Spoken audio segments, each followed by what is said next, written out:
L'imitation de la Bienheureuse Vierge Marie par Thomas à Kempis. Préface au livre de l'imitation de la Bienheureuse Vierge Marie. Le livre de l'imitation de Jésus, le plus beau des livres sortis de la main des hommes, devrait avoir pour pendant l'imitation de Marie. Mais nous ne l'avons pas entièrement fini. Nous ne le possédons qu'ébauché dans les œuvres de Thomas à Kempis. Le siècle qui vit naître l'imitation de Jésus-Christ, le XVe, est le siècle qui vit s'achever la plupart des églises gothiques dédiées à la Vierge, en France et dans les Pays-Bas, depuis Notre-Dame de Paris jusqu'à la cathédrale de Cologne. C'est l'époque la plus florissante du culte de la Vierge, l'âge d'or de la dévotion mariale. Le nom de Marie se trouve toujours à côté de celui de Jésus, comme sur l'étendard de Jeanne d'Arc, qui est de cette date, 1409-1431. Or, on a fait remarquer avec peine que l'auteur de l'imitation de Jésus-Christ ne parle pas une seule fois de la dévotion à la Vierge Marie dans ce livre divin qui traite de tous les sujets de la mystique chrétienne. Était-ce un oubli ou négligence ? Ni l'un ni l'autre. Thomas à Kempis, 1430-1471, chanoine de Cologne et abbé du Mont Sainte-Agnès, dont l'église est dédiée à la Vierge, a écrit des chapitres entiers sur la dévotion à Marie dans ses œuvres diverses. Mais les copistes qui ont transcrit les 3 premiers livres de l'imitation achevés par Kempis, ainsi que les 4 restés incomplets, n'ont pas su disposer en ordre les passages traitant de la dévotion à la Vierge Marie dans l'immense production de l'auteur. Ce travail, qui n'est qu'un travail d'analyste, nous l'avons entrepris. Nous avons pu extraire des différents ouvrages de Kempis des chapitres entiers sur la dévotion à Marie, écrits dans le même langage poétique et rimé que celui de l'imitation. Tout semble indiquer qu'ils étaient destinés à former un 5e livre du traité de la vie intérieure, après celui de l'Eucharistie. On y trouve la même doctrine de théologie élevée et la même grâce de poésie communicative en ses formes scandées. Cet argument à lui seul prouverait que l'imitation est de Thomas à Kempis et non point de Gerson. Seul Kempis écrit en versets rythmiques et mesurés à la façon des auteurs mystiques de cette époque. Gerson n'a composé que des ouvrages de grammaire en phrases de syntaxe. Kempis écrit en vers, Gerson décalque en prose. L'imitation de Jésus-Christ est un poème sur le modèle des psaumes. Il en est de même de l'imitation de la Vierge. Mais ce poème est en chant épars dans un vaste concert. On en perçoit la mélodie, sans en avoir l'harmonie réglée comme dans l'imitation de Jésus-Christ. Nous l'avons disposé selon l'ordre des mystères de la vie de Marie, mystère joyeux, mystère douloureux et mystère glorieux. La lecture en sera ainsi plus facile. Et c'est ici surtout qu'il est utile de rappeler la vie de l'auteur. Il faut lire non seulement avec l'esprit, mais surtout avec le cœur. Nous avons tenté d'en clore le nôtre au-dedans de celui de notre mère. Ainsi puissiez-vous faire, vous tous et vous toutes qui lirez. Docteur Abbé Albin de Sigala, de la faculté de Paris, docteur en théologie et en philosophie, Paris, janvier 1927. Introduction historique des éditions latines du livre de l'imitation. L'imitation de Jésus-Christ est un ouvrage mystique qui apparaît pour la première fois au XVe siècle, au temps où paraît Jeanne d'Arc. Il est écrit en latin et ne porte aucun nom d'auteur. En quelques années, on le trouve soudain reproduit en 200 manuscrits et part dans le monastère d'Allemagne, de France et d'Italie. Or, si on lit attentivement les manuscrits de l'imitation et si on les compare, on voit bientôt qu'ils sont écrits en phrases rythmiques, toujours assonancées, souvent même doublées de la rime.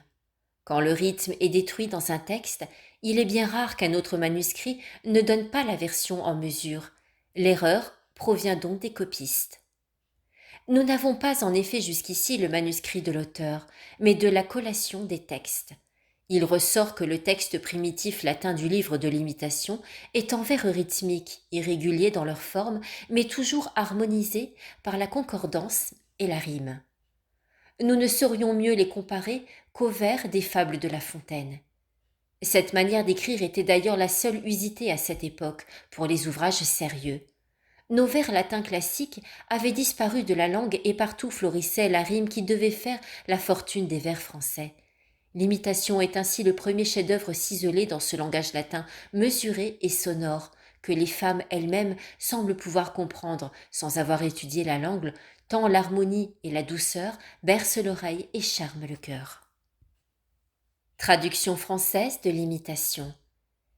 Mais est-il possible de transporter dans une autre langue ce charme évocateur d'idées l'imitation a été traduite dans tous les idiomes, et toutes les fois elle a perdu quelque chose de sa grâce.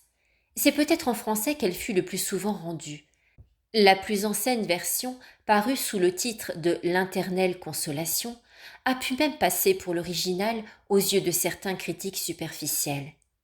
L'imitation, nous l'avons su, est écrite tout entière en vers rythmiques, d'après un système d'accent et de parallélisme parfaitement établi.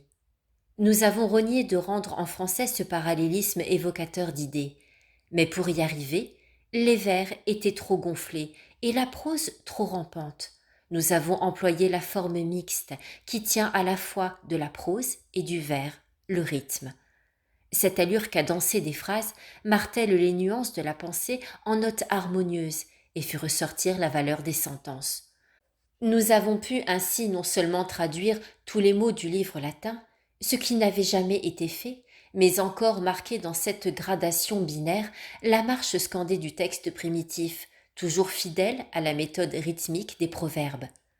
Nous avons divisé dans notre édition chaque chapitre en plusieurs points selon les idées exprimées dans le texte. C'est la première fois qu'un pareil travail est fait. Nous nous sommes aidés, pour les sommaires, des rares indications des manuscrits et des titres des chapitres.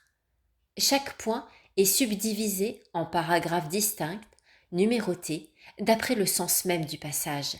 Somalius et les premiers éditeurs n'avaient pas toujours observé cette règle et s'étaient contentés de diviser le texte en stances uniformes.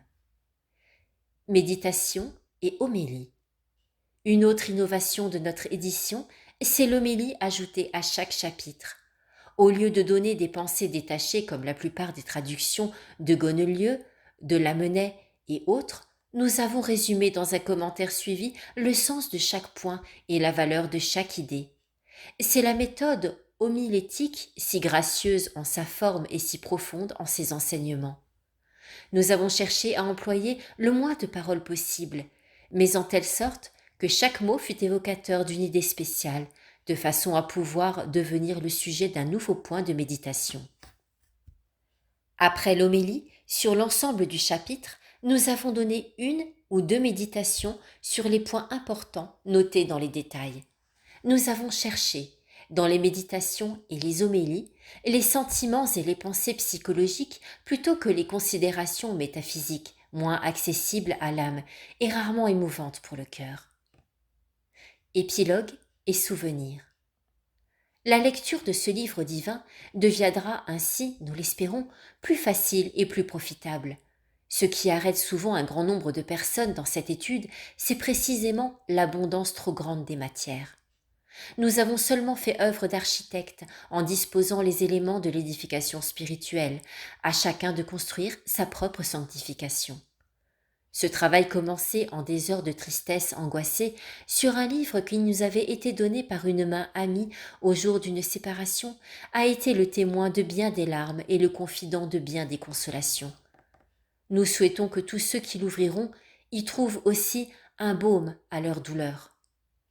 Quel est le cœur d'adolescent ou de jeune fille, de jeune femme ou d'homme mûr? Quel est même le cœur de vieillard qui naît ces heures de tristesse? À tous, ce livre dira « aimer et espérer ».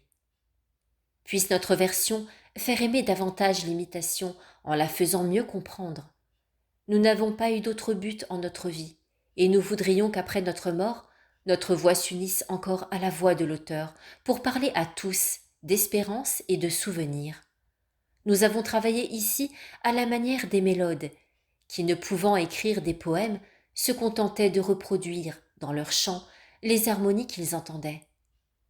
Comme l'hymnographe byzantin, le pauvre moine Romanus, nous ne demandons à Dieu pour récompense de notre travail que de pouvoir, un jour, nous présenter à lui avec l'humble titre de mélode de l'imitation.